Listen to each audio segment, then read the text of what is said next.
Welcome back. Well, today we went back to Bedford. We haven't been there for a couple of weeks, and I wanted to see what they have. Paul, as I mentioned, takes in about 100 new items every week, so it always pays to check his cubbies when I haven't been in there for a while. And I checked a few of the other places that I usually go to and usually come away with some goodies. So, we also have an impromptu giveaway. This is sort of a spur of the moment kind of thing that I decided on while I was shopping. So, when we come back, we will get started.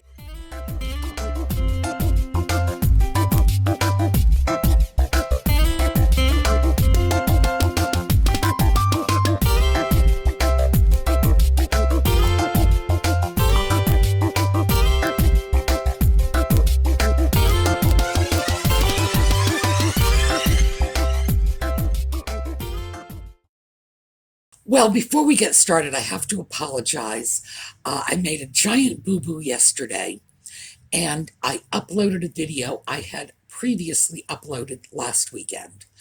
Um, some people can multitask. I would not be one of them. I need to devote my attention to the task at hand, or everything just goes pear shaped very quickly. And that is what happened. I was uploading videos to YouTube while I was simultaneously loading videos from my computer to the backup drive where I keep copies of all of my videos because I can't keep them on the computer. There are way too many.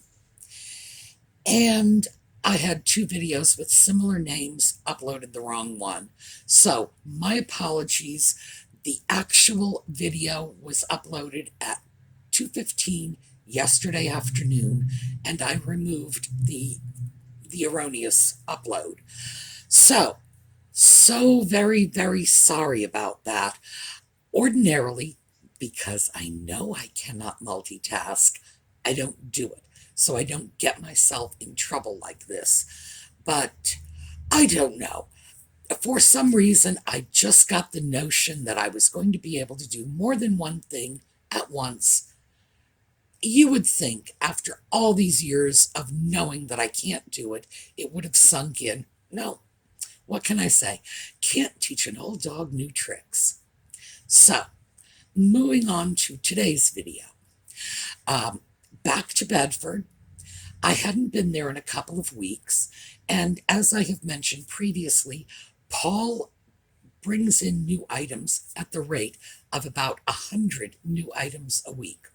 So even a week not spent at Bedford means there's going to be new stuff in Paul's little cubbies. And of course, there was. And I was, in fact, able to get some interesting goodies. So let's start with number one. First place I went to was Janine's booth. That's another of my favorites because she's always got something, and of course she did not disappoint. She rarely does. First up, this is a piece that I did not purchase, but I really wanted you to see it. So let's take a look. We are back at Janine's little booth here, and this is all there is to the booth. Although, as you know, I've gotten some really good deals here. But let's take a look at this piece. Very simple. Our price on this is $35. But here is what is noteworthy. This enameled top is in beautiful condition. There's the tiniest little nick here. But as for the rest of it, the enamel is in gorgeous condition. I can't say I'm happy about the hardware or the paint color, but it seems to me that a piece like this properly painted, would look fabulous in any retro kitchen. Just change the hardware and it will look great in an Art Deco kitchen. And that was when these enameled tops really started coming into vogue. Or a mid-century kitchen by changing the hardware. $35. Well, I've got to think about this, not for resale, but simply because it's the sort of thing I might like for myself. I'm going to think about it. So why am I showing you furniture? Well, I do not deal in furniture, but some of you do reselling in all kinds of forms. You do it online. You have brick and mortar facilities available to you. You sell through Facebook's Marketplace or Craigslist, ads in the paper. And so some of you do handle furniture. Some of you are also watching not because you resell, but because you would like to acquire items for yourself. Well, that little cabinet, which by the way, I may get yet, I don't know, it depends on whether or not it's still there, is a really good example of sometimes one piece of the furniture is worth more than the entire piece all by itself. In this case, it was that enameled top. When you can find an enameled top, and mind you, they're not making these anymore. So this is an older style. If you see an enameled top on a table, on a cabinet, it's at least vintage, possibly antique.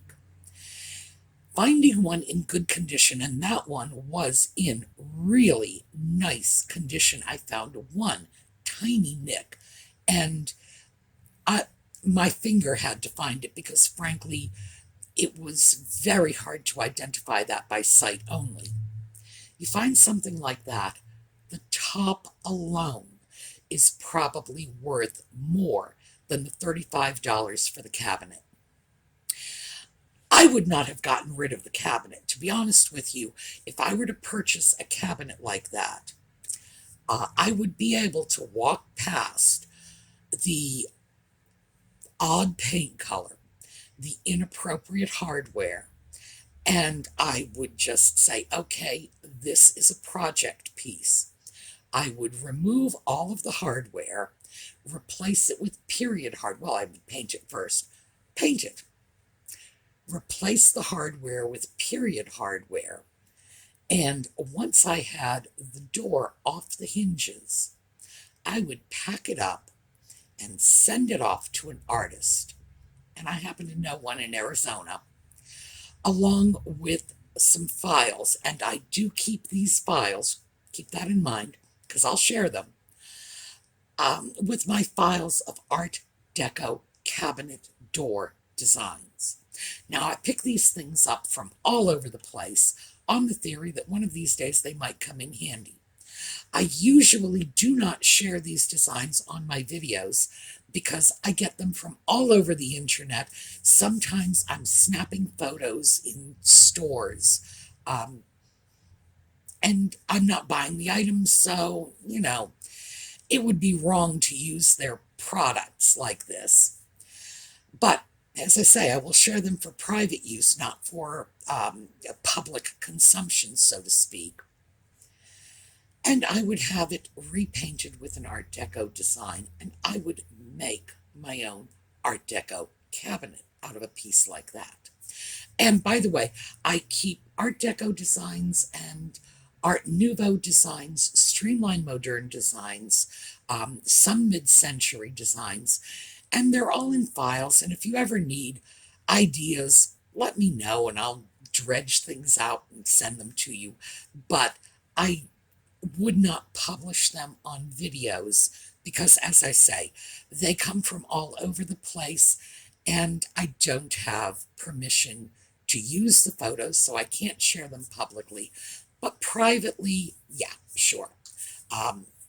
I wouldn't have a problem with that, especially if they were being used just to generate ideas.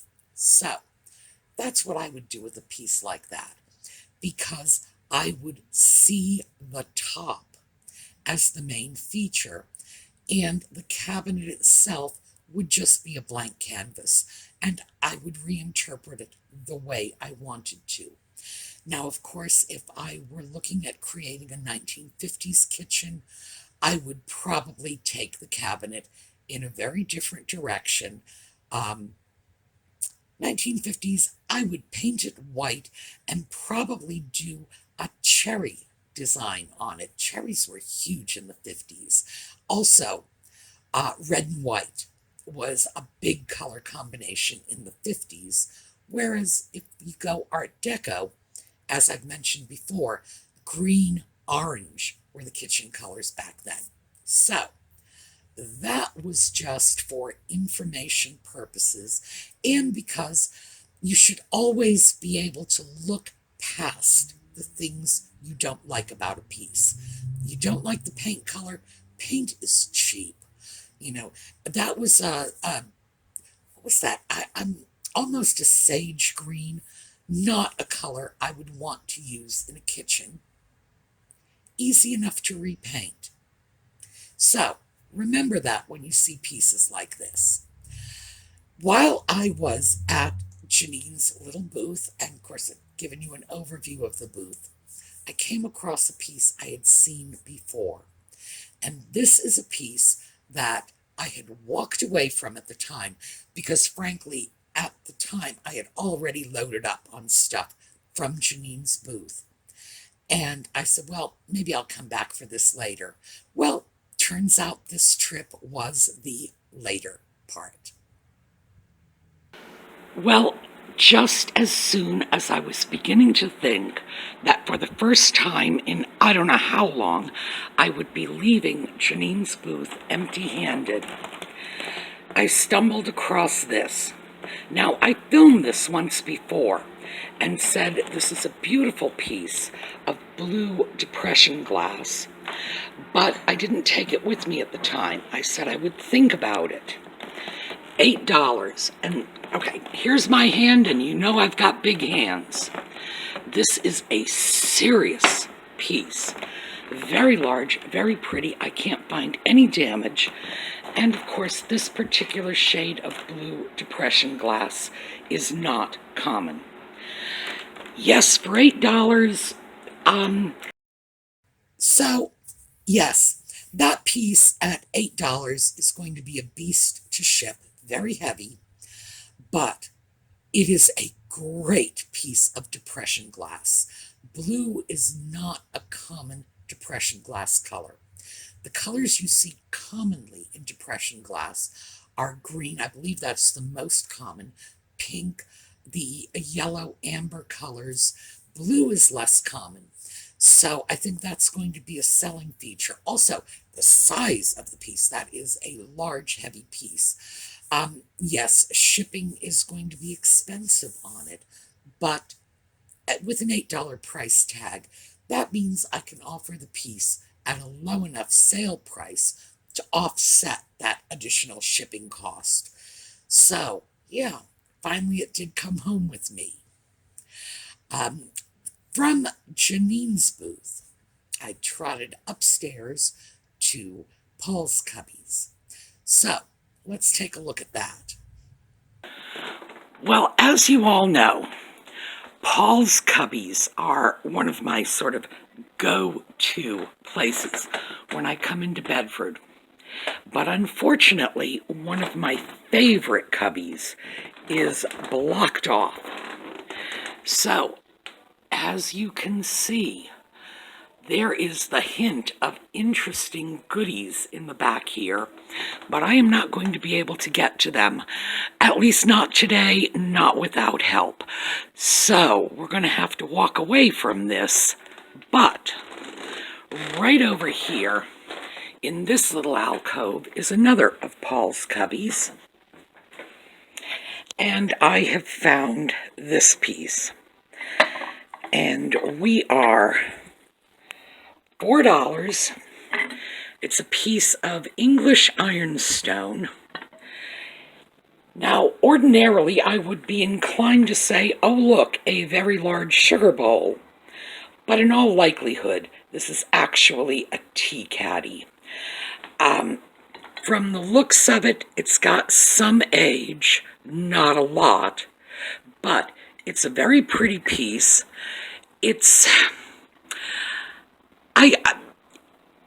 I'm going to say that this is not unusual in the design, the scale, and the painting for English china.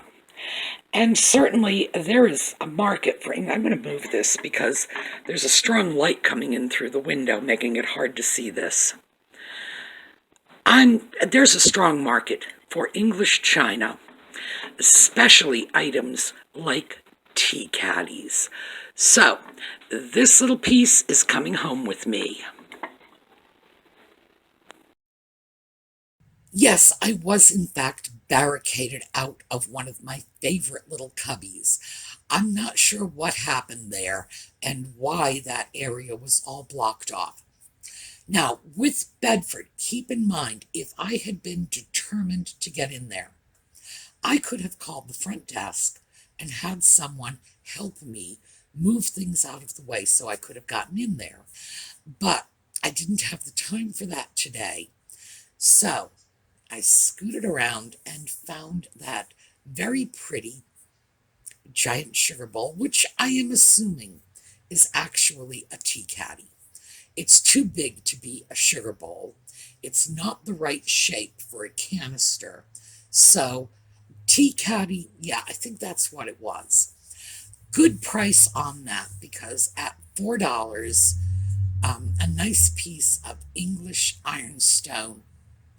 And I don't usually get a lot of English china. There's a market for it. I just tend to be very picky about the pieces I get. So this was a nice one, and I was glad to find it. All right, as I went around the corner, checking another of Paul's cubbies, guess what I found?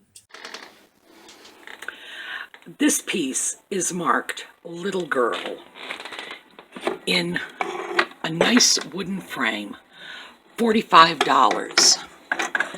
Now, we have plenty of viewers in the UK and Commonwealth countries.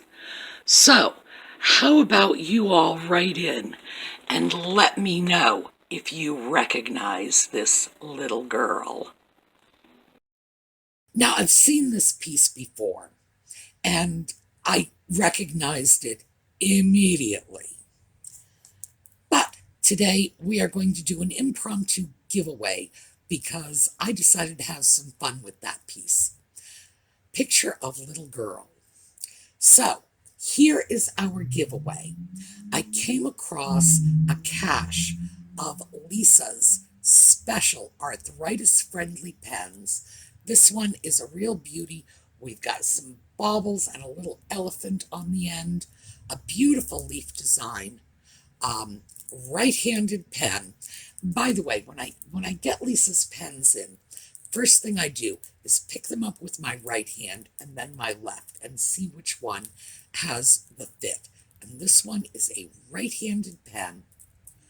Very arthritis friendly because of the fat size. Of course, it's beautiful, as are all of Lisa's handcrafted pens.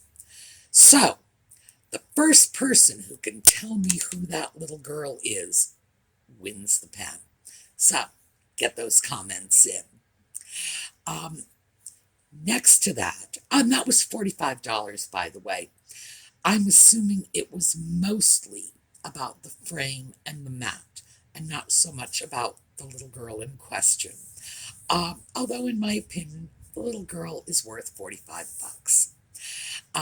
Next up, this is a cautionary tale. Take a look at this. Okay, let's take a look at this tray. Now, we have a price of $9 on it. which is probably not at all unreasonable for what it is. And what it is a repro Coca-Cola tray. These trays are not original.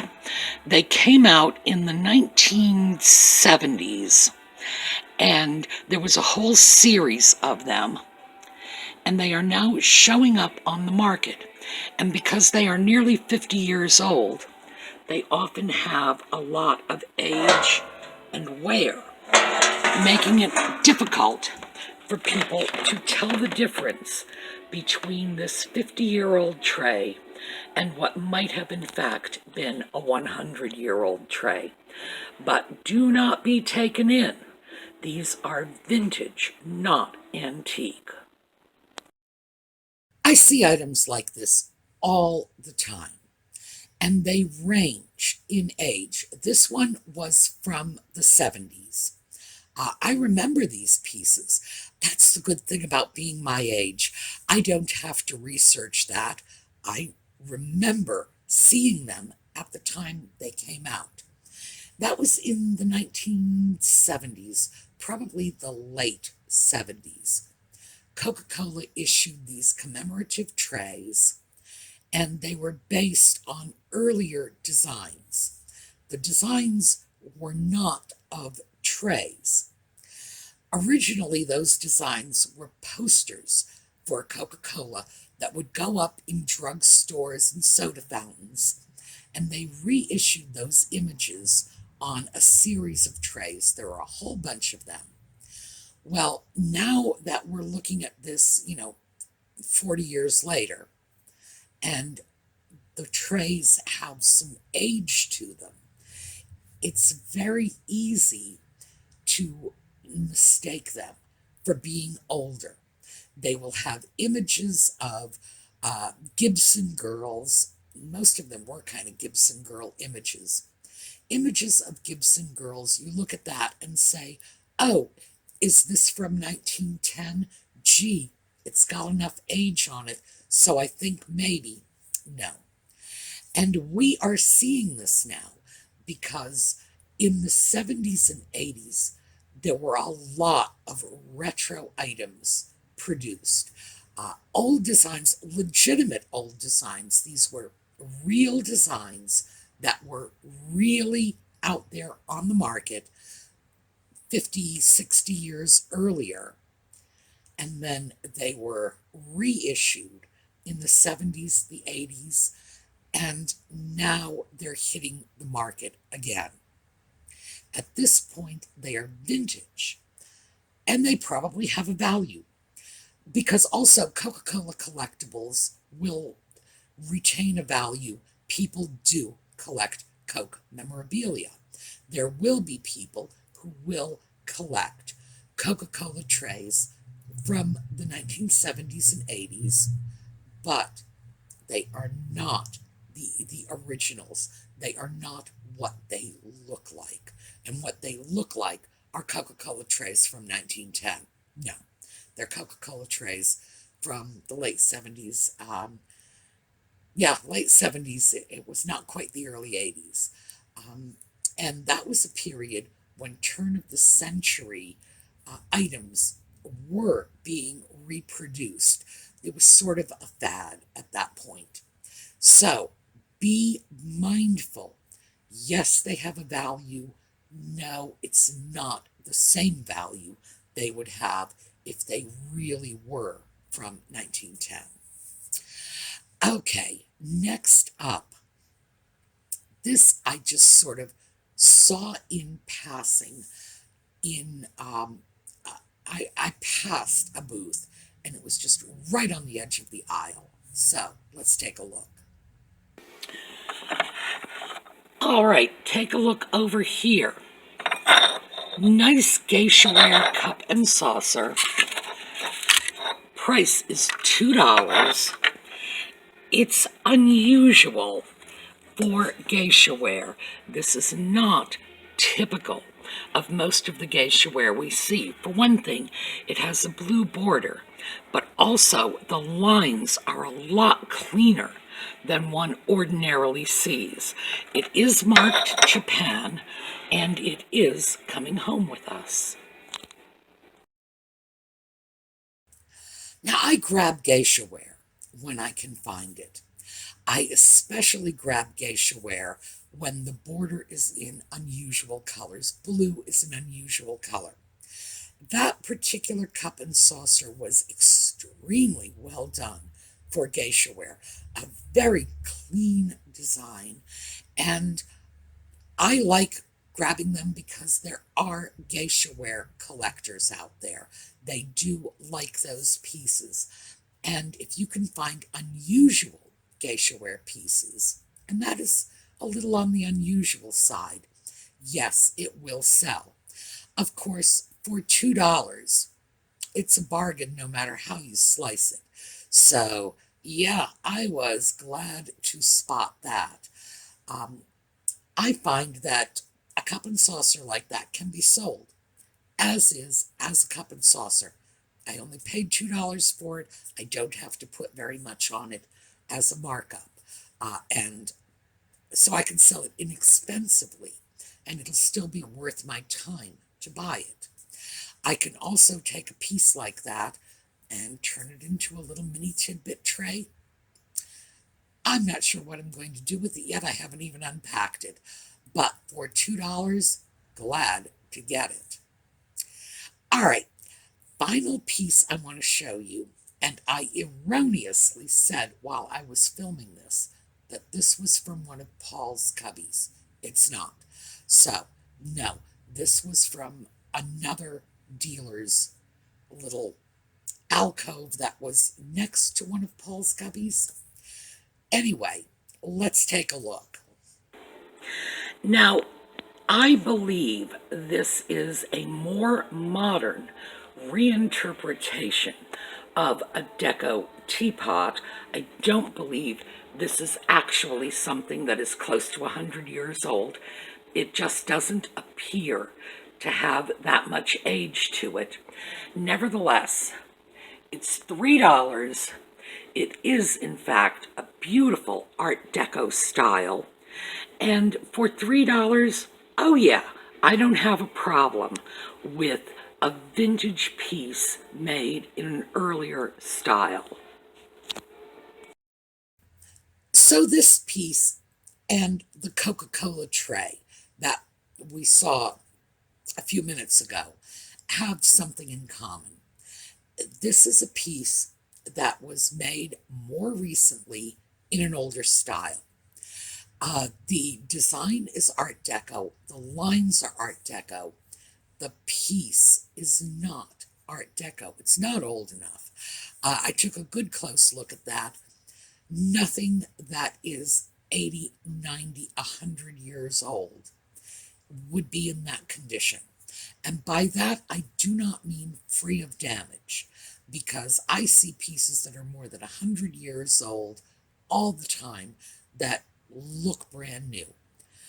But you can always spot the indicators of age. That piece does not have the indicators of age that I would be looking for. Nevertheless, now it was $3, so boy, I can take a chance on that. When you have a piece, even a newer piece, in a style that is hot and collectible, and Art Deco is hot and collectible, yes, it will sell. You just need to be very careful that you're not actually selling it as an antique. You don't say, for example, this is an Art Deco teapot. No, this is a teapot in an Art Deco style. And you have to be careful to make sure that you're honest in your listing, that you're not convincing potential buyers that you are selling them something that is older than it really is. That's just, well, it's dishonest, but it's bad business practice beyond that. Nevertheless, a piece that is retro like this will have a market, because there are people who simply like the style. a lot of collectors of Art Deco, plus other styles, not just limited to Art Deco. Mid-century modern is another style. The style appeals to people. They will not hold out for, oh, it's got to be authentic, it's got to be from this period, it's got to be a true antique. No, they like the style. They will get items that are modern in that style. So you don't need to be too worried about cutting off your buyer market just because you're being honest. And by the way, uh, you never penalize yourself when you're being honest, no matter what. Always be honest with your customers. But that is a piece that, even though the tag said Art Deco, no, not Art Deco, I was very clear about what I was buying, so I would not say that the seller misled me. I know the difference, but I, in turn, have to be equally clear when I sell the item, and frankly, I will be a little more clear.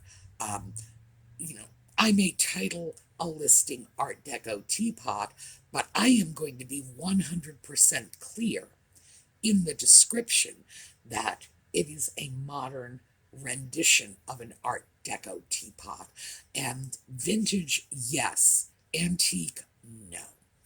So, oh, and when I say I might list it, I'm talking about a title where, your number of letters is limited and you would not go into like boring detail in the title of an item, but you must say it in your listing.